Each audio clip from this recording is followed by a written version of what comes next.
The morning sun rose over New Terra like any other day. Jake Morrison stood on the bridge of his ship, the UES Defiant, watching the planet below. 3 million people lived down there. Farmers, miners, families with children who had never seen Earth. They were his responsibility. "Admiral, we're getting some strange readings on the long-range sensors," said Ben Carter, his second-in-command. Ben was a good man, steady under pressure. He had been with Jake for 5 years now. Jake walked over to the sensor station. "What kind of readings?" "Something big is coming. Really big. The computer says it's impossible, but the numbers don't lie." Jake frowned. In his 20 years of service, he had seen many things. Pirates, asteroid storms, equipment failures, but nothing that made Ben look this worried. "How long until it gets here?" 2 hours, maybe less. Jake turned to his communications. "Officer, Amy, send a message to all ships in the system. Tell them to move to defensive positions. And contact the planet. Tell them we might have visitors." Amy Rodriguez nodded and started working. She was the best communications officer Jake had ever worked with. If anyone could get the message out fast, it was her. Down on New Terra, Dr. Lisa Parker was studying soil samples in her lab. She had been on the planet for 3 years researching the local plant life. The planet had some unique species that might help with food production on other worlds. Her assistant, Tony Garcia, burst into the lab. "Dr. Parker, you need to see this. The whole sky is turning dark." Lisa looked up from her microscope. "What do you mean?" "Just come outside, now." Lisa followed Tony out of the lab. She looked up and her mouth fell open. A massive shape was blocking out the sun. It was bigger than anything she had ever seen, bigger than the largest human ships by 100 times. "My God," she whispered. The thing was not just big, it was clearly artificial. Metal and strange materials formed a shape that hurt to look at. Lights pulsed along its surface in patterns that made no sense. Back on the Defiant, Jake watched as the alien ship settled into orbit above New Terra. It just hung there, silent and threatening. "Admiral, we're receiving a transmission," Amy said. "It's on all frequencies." "Put it on the main screen." The screen flickered and then showed something that made Jake's blood run cold.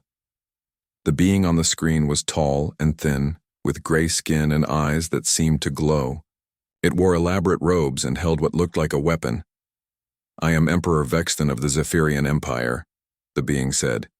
Its voice was cold and mechanical. "You will surrender immediately. Your species will serve the Empire or be destroyed." Jake stepped forward. "This is Admiral Jake Morrison of the United Earth Space Navy. We are a peaceful colony. We have done nothing to threaten you." The Emperor laughed. It was not a pleasant sound. "Peaceful? Yes, we have heard this before. Many species think they are peaceful until they learn their place. You will kneel before the Empire. You will pay tribute. You will accept our rule. And if we refuse, then you will die. But first, let me show you what happens to those who resist." The screen went dark. Jake turned to Ben. "Get me a direct line to the planetary government now." Before Ben could respond, Amy's voice filled the bridge. "Admiral, the alien ship is firing on the surface." Jake spun around to look at the main display. Beams of energy were shooting down from the massive ship. They hit the capital city of New Terra. Where they touched, buildings simply vanished. Not destroyed, not blown up, they just stopped existing. "How many people were in that area?" Jake asked. Amy's face was pale. "The residential district. About 10,000 people lived there." Jake felt sick. 10,000 people. Gone in seconds. For what? To make a point? The Emperor's face appeared on the screen again. "This is what happens to those who do not immediately submit. You have 1 hour to surrender. If you do not, we will continue the demonstration." The transmission ended. Jake looked around his bridge. His crew was staring at him, waiting for orders. These were good people. They had families, dreams, lives they wanted to live. But they were also soldiers. They knew what might be asked of them. "Ben, how many ships do we have in the system?" 12 combat vessels plus the civilian ships. Against that thing? Ben shook his head. Our weapons won't even scratch it. The ship's hull is made of materials we don't recognize. It's like trying to fight a battleship with a slingshot. Jake nodded. He had expected as much, but there was something else they could do. Something the Emperor might not expect. Amy, open a channel to all ships and to the planet. Emergency frequency. Channel open, Admiral. Jake took a deep breath. This is Admiral Morrison. By now you all know what we're facing. The alien empire wants us to surrender. They want us to become their slaves. They've killed 10,000 innocent people to show us they're serious. He paused, thinking about his next words carefully. I'm not going to ask you to fight an enemy we can't defeat, but I'm also not going to ask you to surrender your freedom. There is a third option. We can deny them what they want. If they want our world, they can have it, but not the way they expect. Lisa Parker was listening to the transmission from her lab. Around her, other colonists had gathered. They all looked scared, but also angry.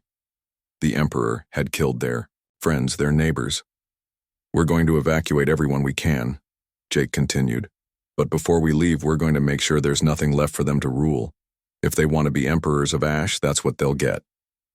Tony Garcia looked at Lisa. He's talking about destroying everything, isn't he? Lisa nodded. The fusion reactors, the orbital platforms, even the atmosphere processors. If we overload them all at once. The magnitude of what Jake was proposing hit her. They were going to destroy their own world rather than let it be conquered. People of New Terra, Jake's voice continued. We have 6 hours to evacuate. Use them well. And remember, freedom is worth more than life itself. The evacuation began within minutes of Jake's announcement. All across New Terra, people dropped what they were doing and ran for the transport ships. Families grabbed their children and whatever they could carry. Workers abandoned their posts. Entire cities emptied in hours.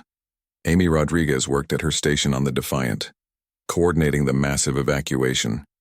Her fingers flew over the controls as she directed traffic between dozens of ships. Every few minutes, she wiped sweat from her forehead. Transport 7 is full, she reported to Jake.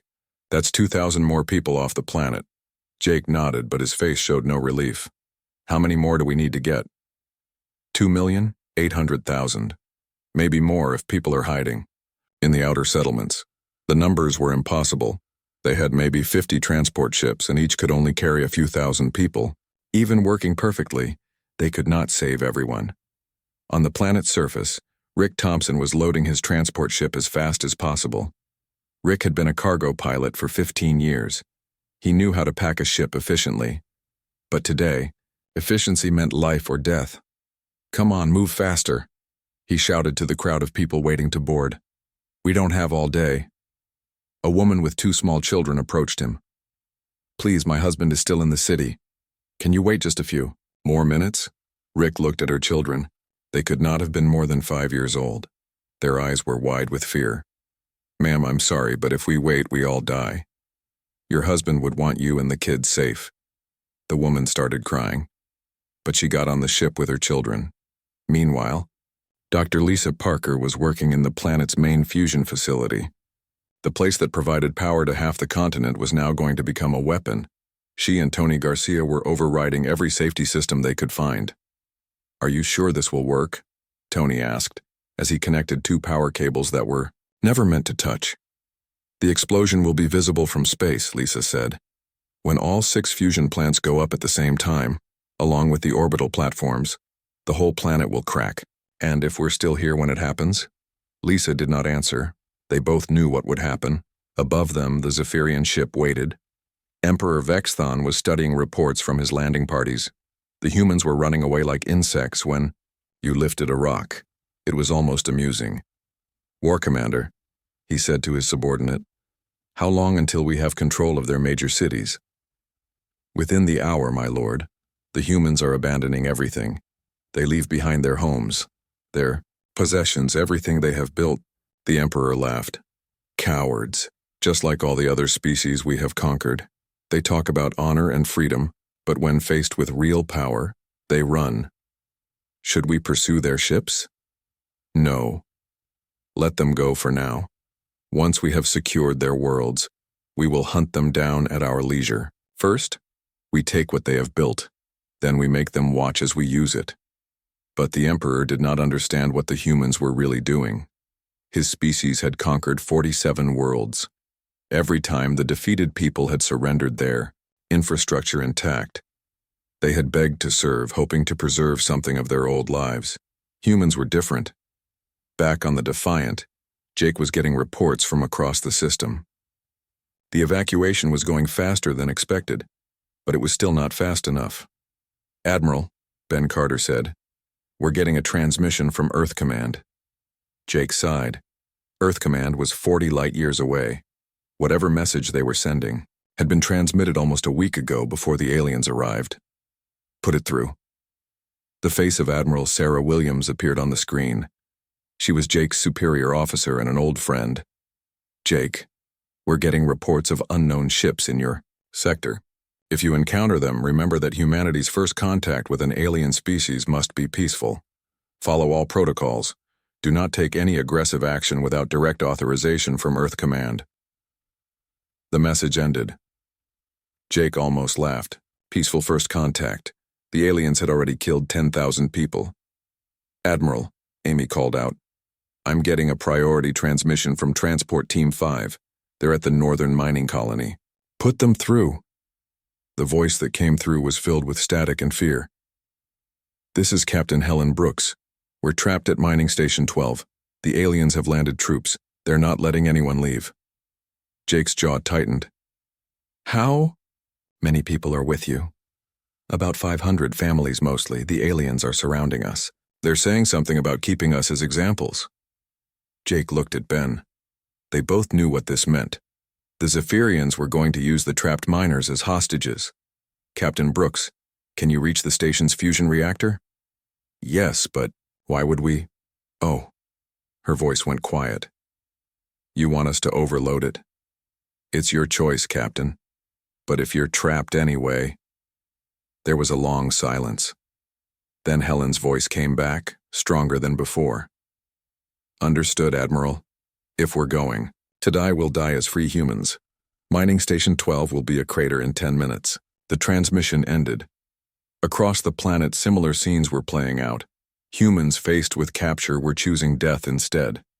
They overloaded power systems, crashed aircraft into alien positions, and set off explosives in their own homes, rather than let the Zephyrians have them. The Emperor was beginning to realize that something was wrong. His troops were reporting that the humans were destroying everything rather than surrendering it. They were burning their own crops, sabotaging their own equipment, even poisoning their own water supplies.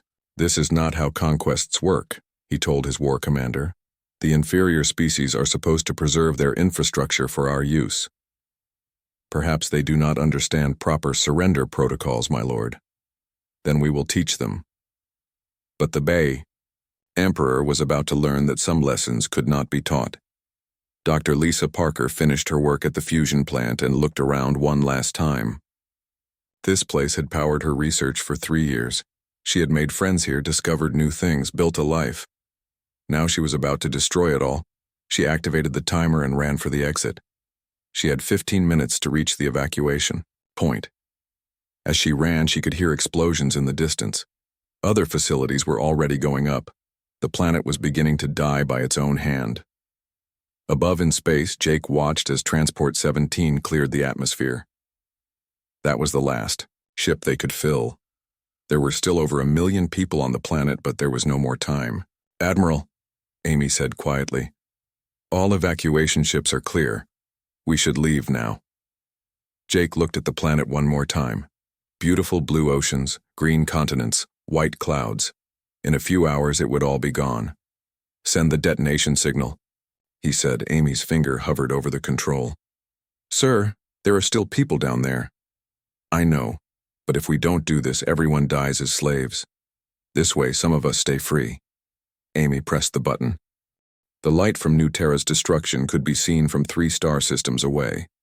What had once been a thriving world with blue oceans and green forests was now a ball of molten rock and superheated gas. The explosion had been so powerful that it cracked the planet's core. Emperor Vexthon stared at the screen in his command chamber. His war commander stood beside him, equally shocked. In 47 conquests, nothing like this had ever happened. They destroyed their own world, the war commander said quietly. They killed themselves rather than serve us. The Emperor's hands clenched into fists. Savages. Insane primitives. They had a beautiful world and they turned it into slag. What? Are your orders, my lord? We move to the next human world. This was clearly an aberration. Desperate madness. The other colonies will be more reasonable. But the Emperor was wrong. News of New Terra's fate spread through human space faster than any ship could travel. The quantum communication network carried Jake Morrison's final message to every human world. Operation Scorched Earth is now in effect. We will not be slaves. On the agricultural world of Haven, Governor Kate Sullivan read the message 3 times before she believed it. Haven was home to 12 million people. They grew food for 20 other worlds. The planet's vast fields stretched from horizon to horizon, golden grain waving in gentle breezes. Kate called an emergency meeting of her council. The 5 men and women who helped her govern Haven gathered in the Capitol building within an hour. You all saw the message from New Terra, Kate said. Admiral Morrison destroyed his own world rather than let the aliens have it. Council member Paul Martinez spoke first. Governor, we can't do the same thing here. We have 12 million people. New Terra only had 3 million. And where exactly do you think we can evacuate 12 million people? Kate asked. We have maybe 20 transport ships on the whole planet. Even if we had a month, we couldn't move everyone. So what are you suggesting? Kate looked out the window at the endless fields. The same thing Morrison did. We deny the enemy what they want. If they want to rule our worlds, they can rule ash and radiation. The council was quiet for a long moment. Then Council member Steve Johnson spoke up. The orbital bombardment platforms. We could turn them around, aim them at our own cities. That would kill millions of people, Paul said. The aliens will kill them anyway, Kate replied. At least this way they die as free humans instead of slaves. The debate went on for hours, but in the end, they all knew there was only one choice. Haven would not bow to alien masters. Meanwhile, on the industrial world of Forge, a similar discussion was taking place. The planet was covered with factories and manufacturing centers. It produced starships, weapons, and equipment for the entire sector. Captain Dan Foster was the ranking military officer on Forge. He had been preparing the planet's defenses when the message from New Terra arrived. Now he stood in the main factory complex looking at machines that could build a battleship in 2 weeks. We can't let them have this, he told his aide, Lieutenant Amy Carter.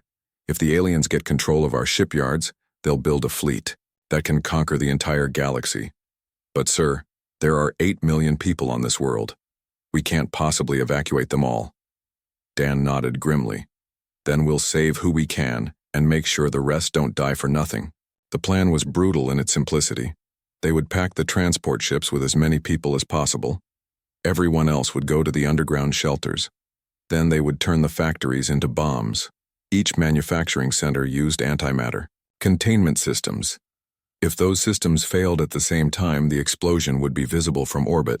More importantly, it would leave nothing for the aliens to use. Dr. Helen Brooks was on the mining world of Abundance when she heard about New Terra. Abundance was rich in rare metals and energy crystals. The entire planet was basically one giant mine with tunnels that went down thousands of miles. Helen was the mining supervisor for the northern continent. She controlled access to some of the richest deposits in human space. When she got Jake Morrison's message, she knew what she had to do.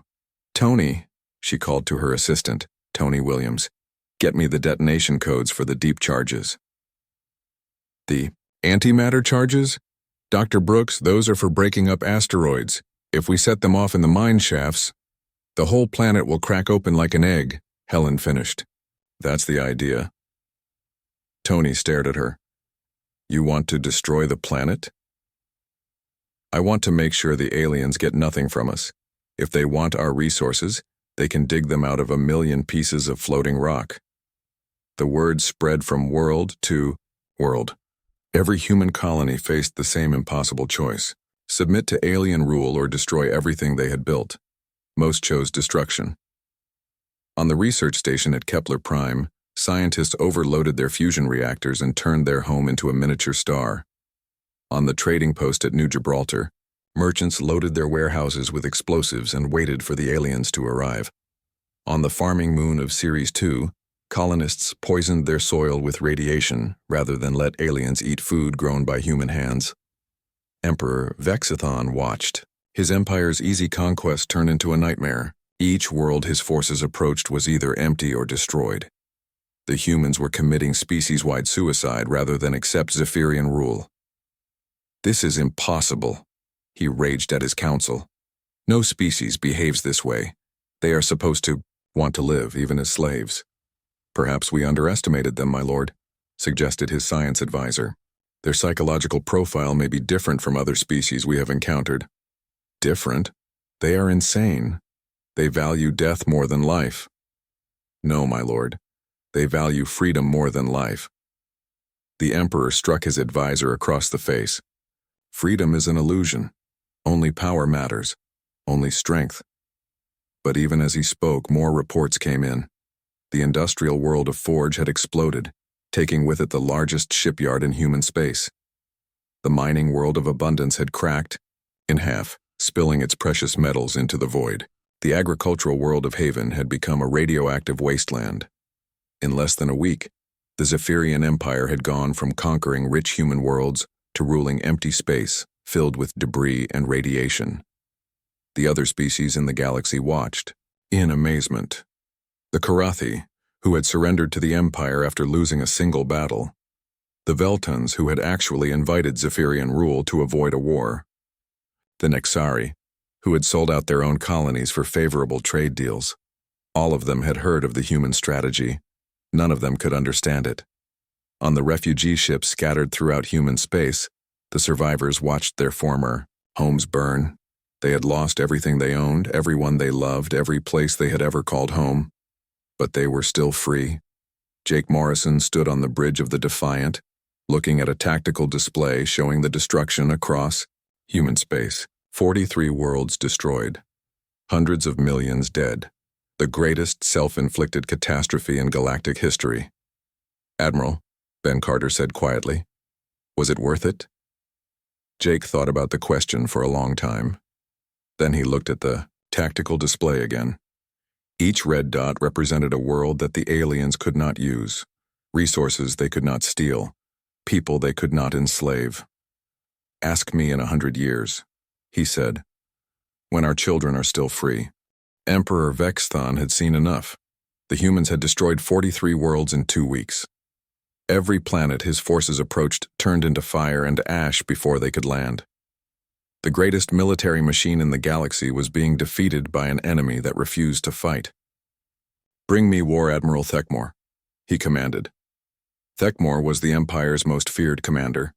He had broken 12 rebellions and crushed 17 species into submission. His ships were painted black with red symbols that meant "no mercy" in the old tongue. "My lord," Thekmor said as he entered the throne room, "you summoned me. These humans think they can escape punishment by destroying their own worlds. They think death makes them heroes. I want you to show them what real suffering looks like." Thekmor smiled. It was not a pleasant sight. "The subjugation fleet is ready, my lord. We specialize in breaking the will of stubborn species." "Good. Find their refugee ships, find their hidden bases, kill them slowly. Make sure the survivors understand that death would be a mercy." The subjugation fleet was the Empire's answer to rebellious species. 50 black warships filled with torture experts, mind breakers, and specialized weapons designed to cause maximum pain. They had turned proud warrior races into whimpering slaves, but they had never faced humans before.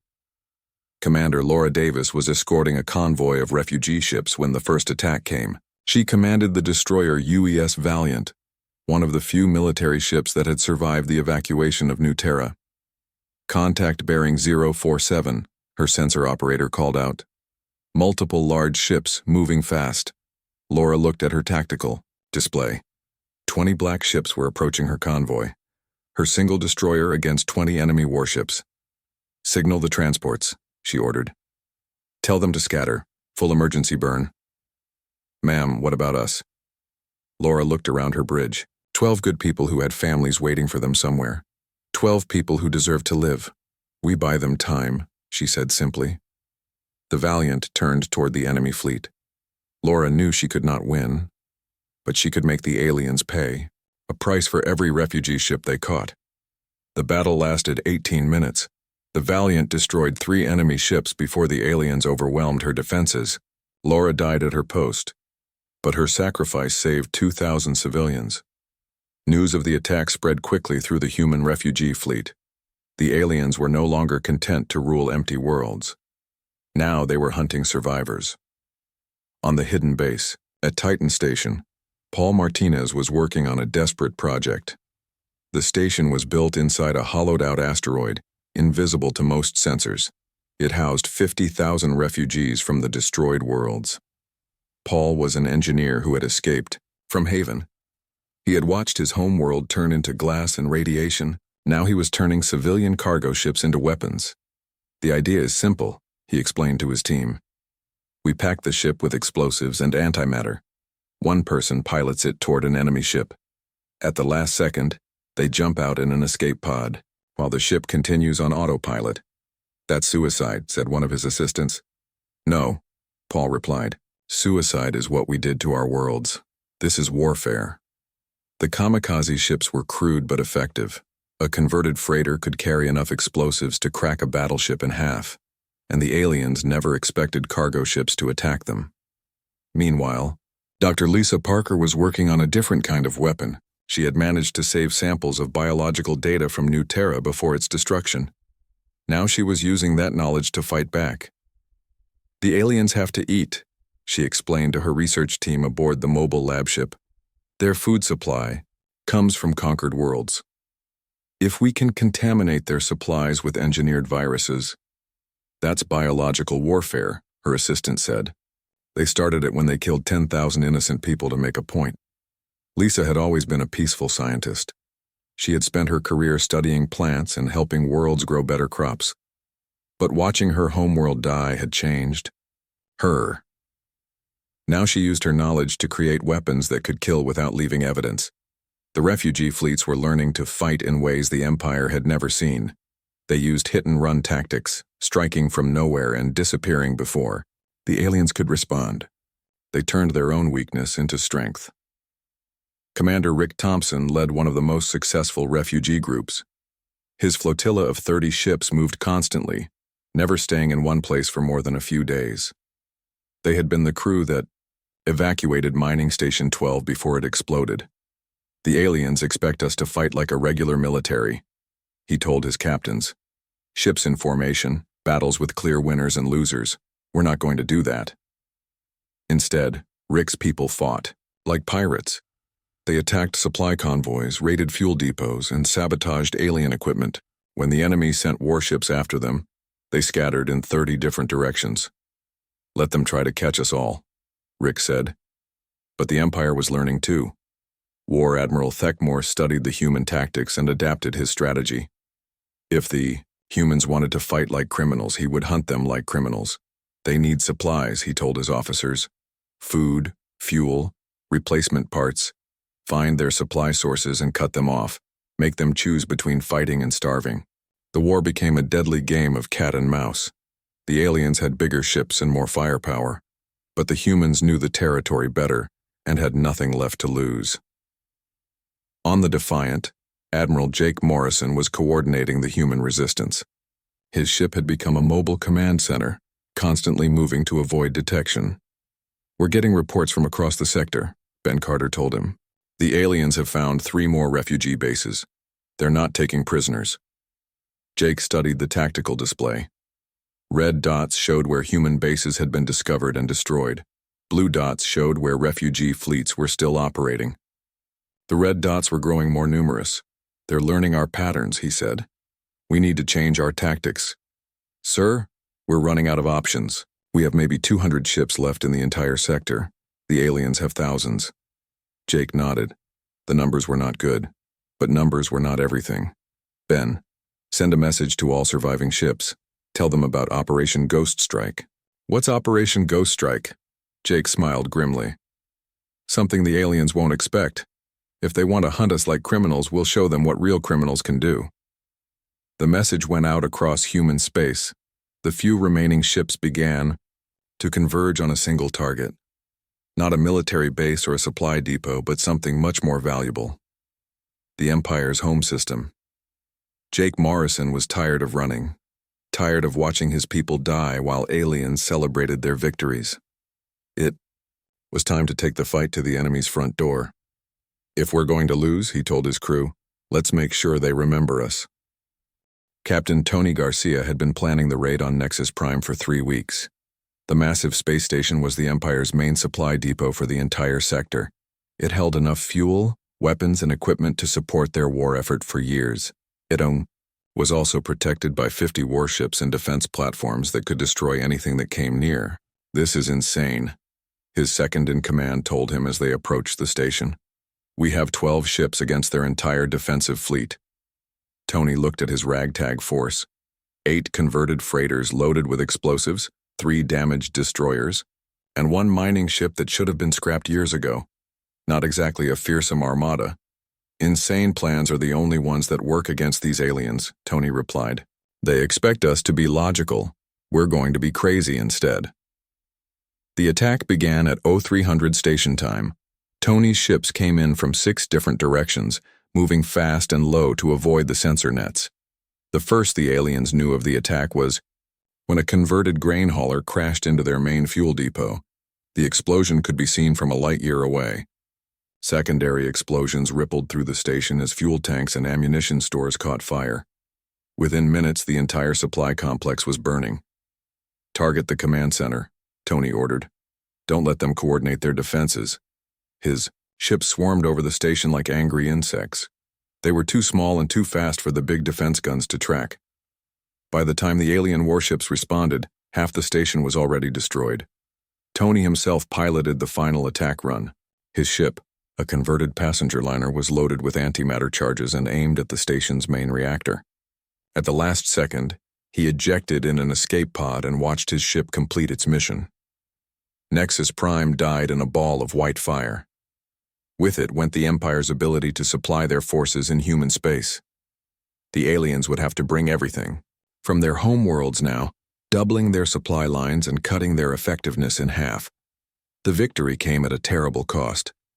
10 of Tony's 12 ships were destroyed, and most of their crews died with them. But word of the successful raid spread through the refugee fleets like wildfire. If Nexus Prime could be destroyed, maybe the Empire was not invincible after all. The Defiant, Admiral Jake Morrison, was studying intelligence reports when Dr. Lisa Parker contacted him. She had been working with the mobile research labs trying to find weaknesses in alien technology. Admiral, I think I've found something, she said over the secure channel. The aliens' ships all use a centralized command network. Every ship is linked to every other ship through quantum communication. That sounds like an advantage for them, Jake replied. It is, until someone turns it against them. If we could hack into their network, we could send commands to their entire fleet, make their own ships attack each other. Jake leaned forward. How would we do that? We'd need to get close to their flagship. The Eternal Dominion has the main control node. If we could upload a virus into their system, that's a suicide mission. The Eternal Dominion is the most heavily defended ship in the galaxy. Not if we make them bring it to us, Lisa said. She explained her plan. It was complex and dangerous, with 100 things that could go wrong. But it was also their best chance to end the war in one decisive blow. The plan required bait, something so valuable that the Emperor himself would come to claim it. Jake knew exactly what that would be. 3 days later, the Empire received an unexpected message. It came from a human ship broadcasting on all frequencies from the edge of the Alpha Centauri system. This is Senator Claire Watson of the United Earth government, the message began. I am prepared to discuss the surrender of all remaining human forces. Claire Watson was the highest-ranking civilian leader who had survived the destruction of the human worlds. She had been coordinating the refugee government from a hidden base. Now she was offering herself as the ultimate prize. "I will meet with Emperor Vexthon to negotiate terms," she continued. "But I will only speak with the Emperor himself. He must come personally to accept our surrender."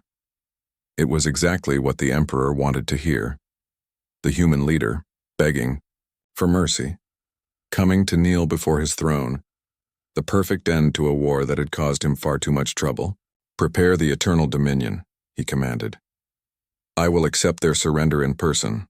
Let the galaxy see how the mighty human resistance ends." War Admiral Thekmore was suspicious. "My lord, this could be a trap. The humans have shown they prefer death to surrender." "Then we will give them death," the Emperor replied. "But first I want to see their leader grovel." The Eternal Dominion departed for Alpha Centauri with an escort of 100 warships. It was the most powerful fleet the Empire had ever assembled. Enough firepower to destroy a dozen worlds. But Jake Morrison was not planning to fight them with ships.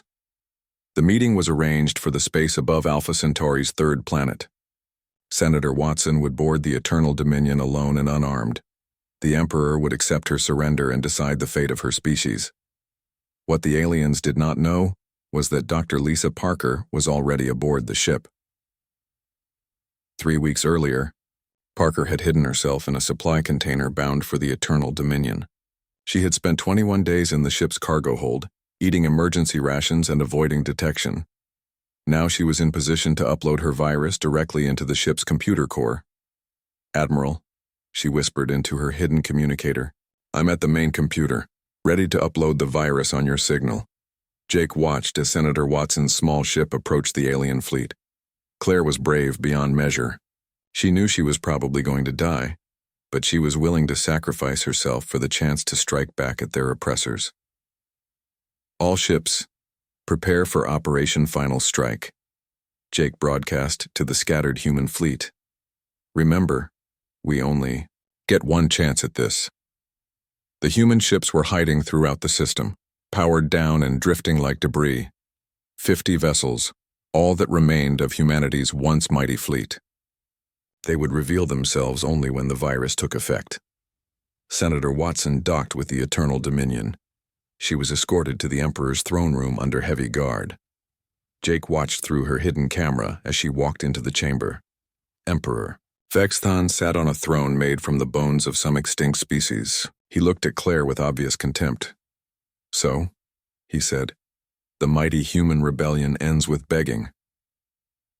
"I'm here to save what's left of my people," Claire replied calmly.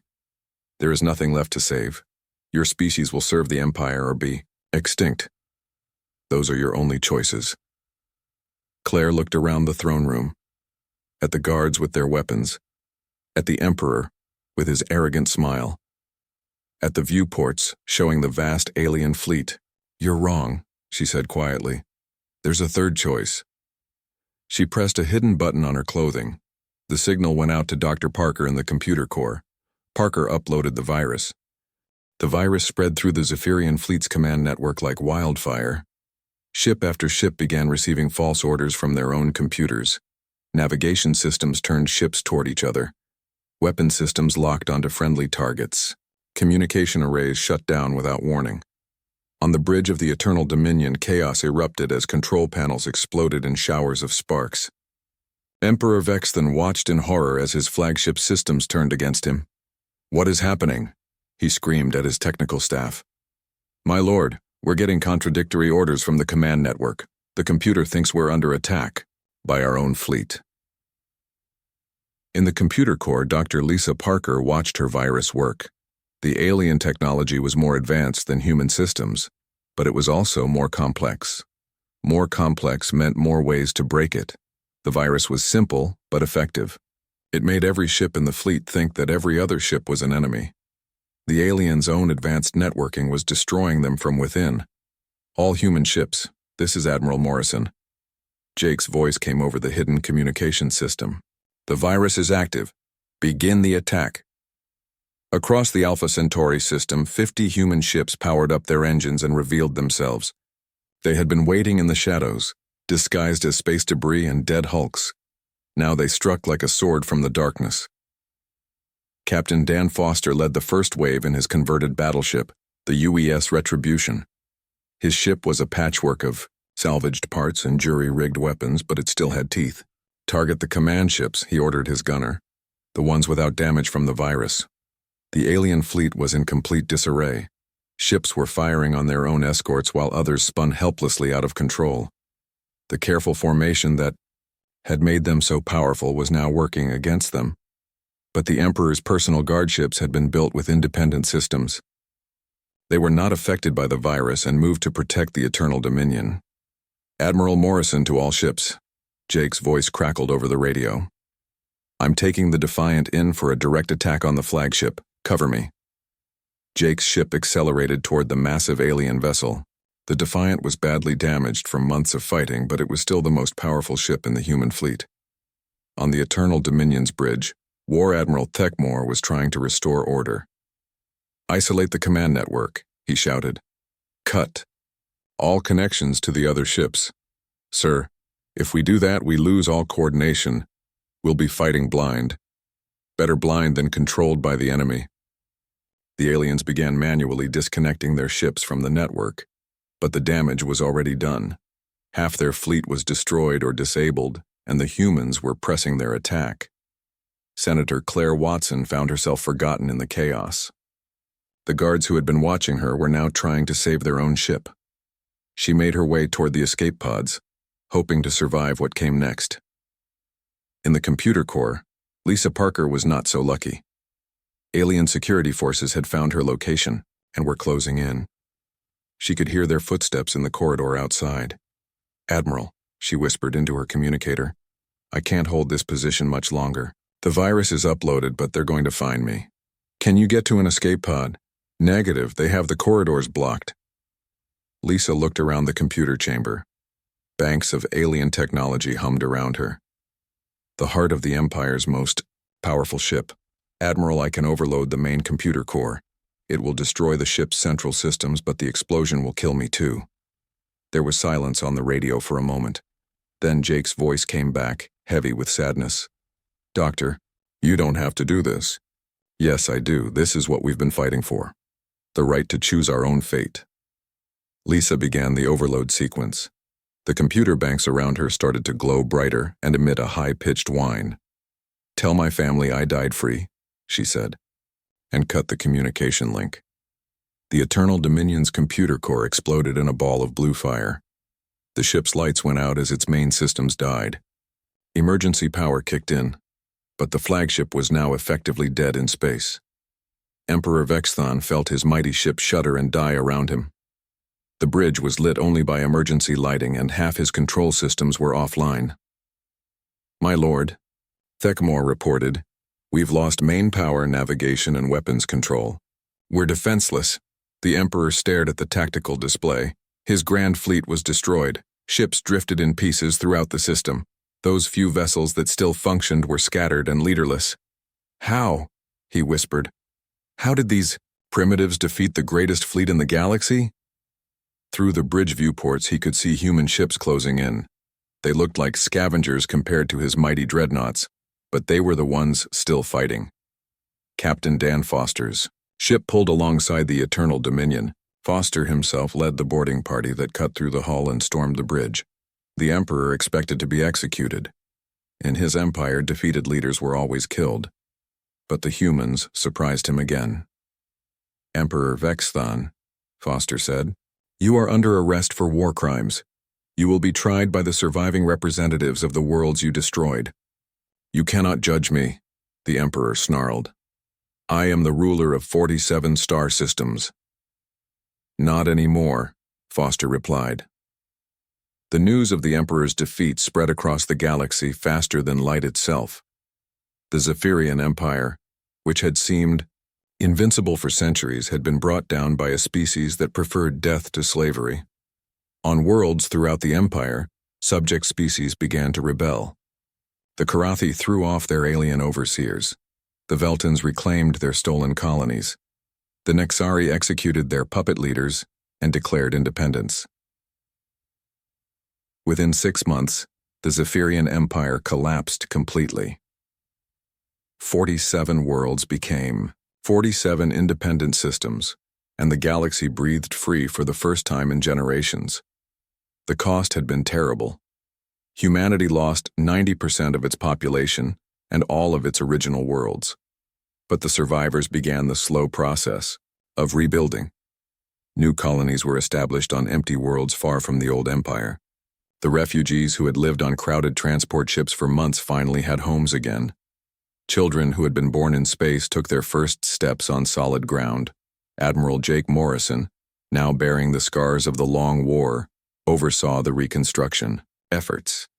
He stood on the observation deck of New Hope Station, watching ships arrive with supplies and new colonists. "Admiral," his aide said, "the Memorial Committee wants to know what to put on the monument for New Terra." Jake thought about Dr. Lisa Parker, who had died to save them all, about the millions who had chosen death over slavery, about the worlds that had been turned to ash rather than submit to tyranny. "Put this," he said finally. "They said kneel. We chose to stand, even if it meant standing on our own graves." The galaxy had learned something important from humanity's war. Some things were worth more than life itself. Freedom was one of them, and somewhere in the vast darkness between the stars, new human colonies grew and thrived. Their children learned the story of the war and the lesson it taught: live free or die. It was not just a saying anymore, it was a promise.